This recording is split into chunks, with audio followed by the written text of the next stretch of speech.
بسم اللہ والسلام علی رسول اللہ۔ اچھا، ایک سوال ہمارے حیدری دارالفتاء اہل سنت میں یہ آیا کہ کیا عدالت کی طرف سے جو طلاق دی جاتی ہے وہ طلاق نافذ ہو جائے گی یا نہیں؟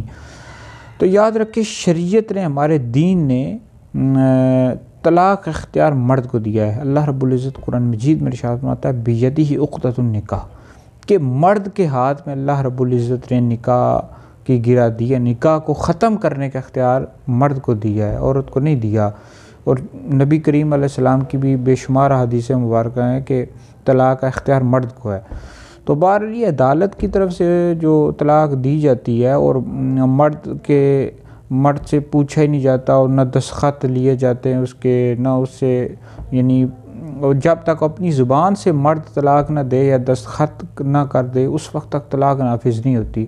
اور بہرحال اگر عدالت نے دے دی اور مرد کو بالکل بھی نہیں پوچھا، نہ اس کو بلایا، نہ دستخط لیے، نہ زبان سے اس طرح اس سے اقرار کروایا اور طلاق اپنی طرف سے کر دی، تو عورت کو ہرگز بھی اجازت نہیں ہے کہ دوسری جگہ شادی کر لے جب تک کہ مرد، اس کا جو شوہر ہے، اس کو طلاق نہ دے دے۔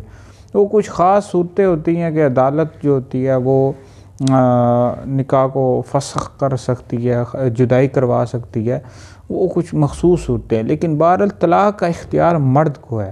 مرد جب تک طلاق نہیں دے گا اس وقت تک عورت کو طلاق نہیں ہوتی اور عورت دوسری جگہ شادی بھی نہیں کر سکتی۔